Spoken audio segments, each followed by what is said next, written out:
E aí pessoal, tudo bem? Então vamos lá, as respostas do PET 5, semana 1, certinho?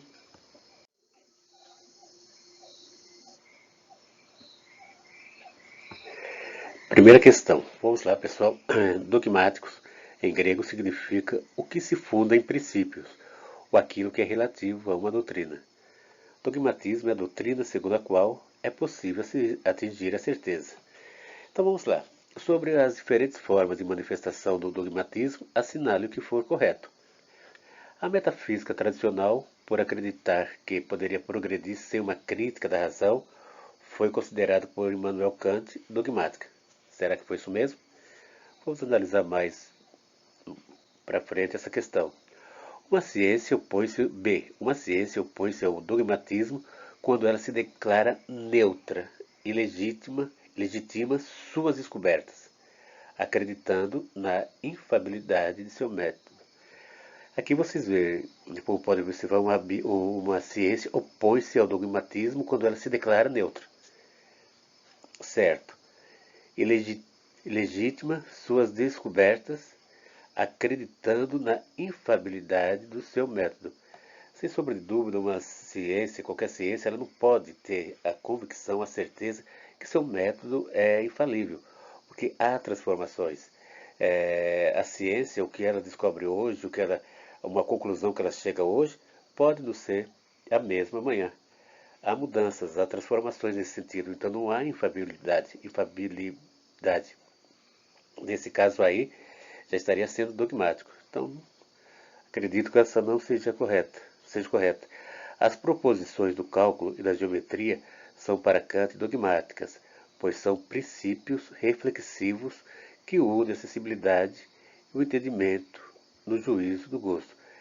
Então, as proposições para Kant e da geometria são dogmáticas. Será? Porque, na realidade, Kant via os cálculos, as geometrias, como o quê? Como conhecimentos a priori. E o que são conhecimentos a priori? Quer dizer, antes da experiência, sem apoio dos fatos. E, de fato, é como Kant via esses conhecimentos aqui em relação aos cálculos. Sendo dessa forma, não pode ser, hipótese alguma, conhecimentos dogmáticos. Então, é outra aqui que não vejo como correta. A escola jônica, ao procurar quer, na physis, produz uma nova forma de pensamento dogmático, pois todos seus pensadores concordam que o universo tem a mesma origem.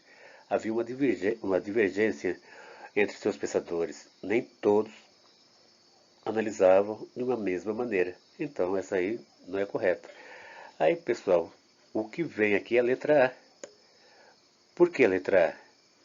Vamos lá.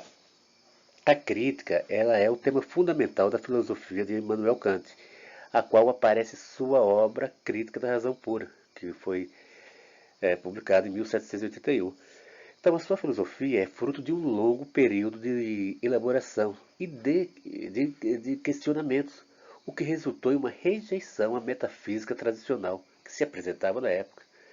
Entende? Era uma confusão muito grande, cada um, vários filósofos, vários tipos de pensamento, os racionalistas de um lado, os empiristas de outro lado. Então, nesse contexto, Kant procurou investigar como se deu esse processo de elaboração.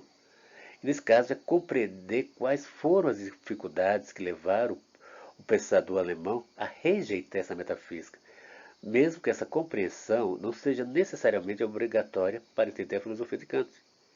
Hipótese alguma. Mas a principal motivação para a crítica contra a metafísica tradicional foi a investigação da incerteza dessas conclusões e da fraqueza dos argumentos em que se assentavam.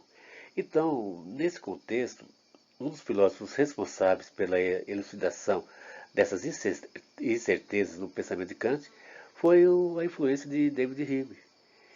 Pois as leituras e estudos das obras desse filósofo inglês demonstraram que a razão é incapaz de pensar a priori. Como eu falei aqui para vocês, voltando a falar o que vem a ser pensamento a priori. Quer dizer, antes da experiência, certo? Sem apoio de fatos, nada disso. Entende? Então é dessa forma que é o conhecimento a priori, né? E nesse caso, principalmente, como o Rime falava, no que diz respeito à noção de casualidade. Então, assim, as obras do filósofo inglês suscitaram Kant a refutar as noções a priori do espírito, defendida também por outros nomes que influenciaram o pensamento de Kant, como o caso de Descartes.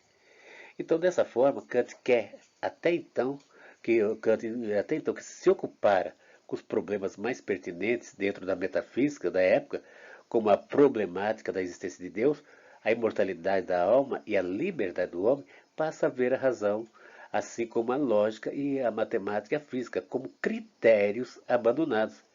Entende? É dessa forma que ele começa a entender, ou a compreender a metafísica tradicional.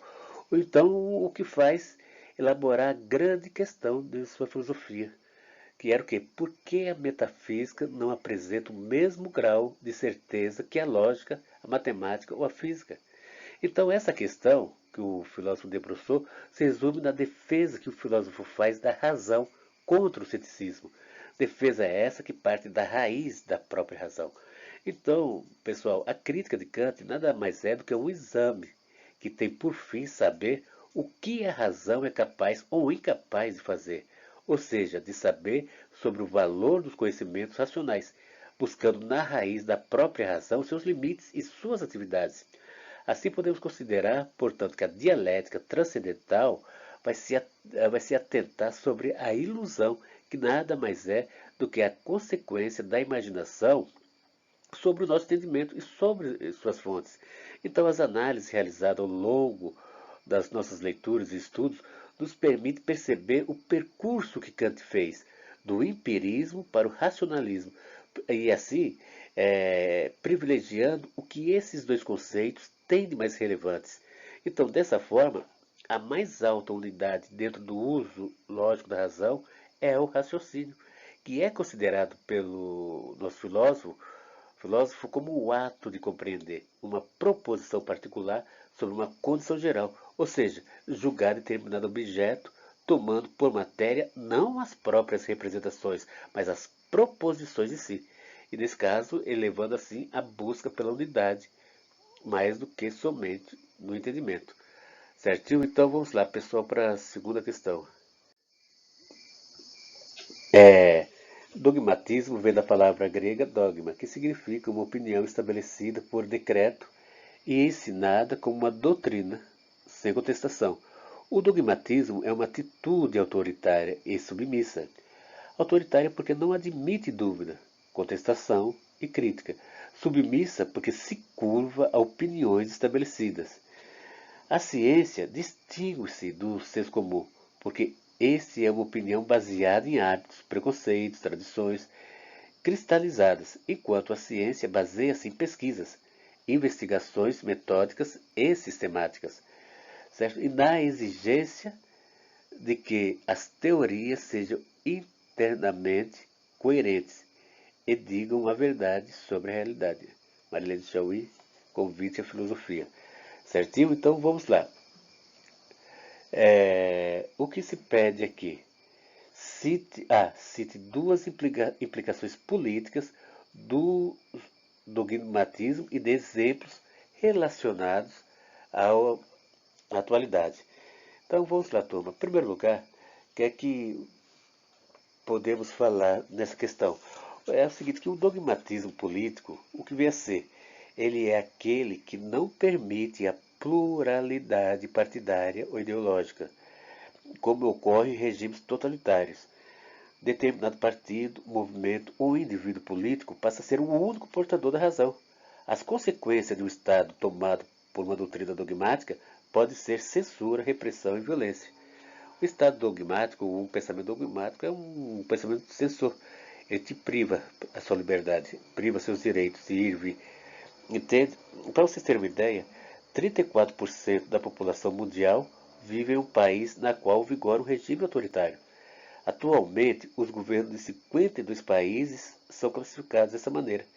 É o que mostra o estudo Índice da Democracia, pesquisa conduzida pelo Economist Intelligence, e que monitora a situação da democracia mundo afora. Exemplos na atualidade, como nós sabemos, é Cuba, Venezuela e Coreia do Norte.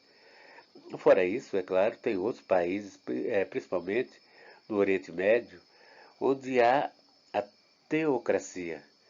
Então, um regime teocrata, um regime muito, vou falar assim, dogmático, né, que apresenta essas questões também, onde não se permite a liberdade absolutamente nenhuma.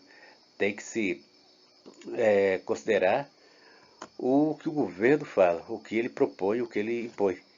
Entende? Então, são regimes muito difíceis, muito complicados, que está longe de uma democracia. Tá certo? Então vamos lá para a questão B. Do ponto de vista da objetividade, explique por que o conhecimento científico é superior ao senso comum.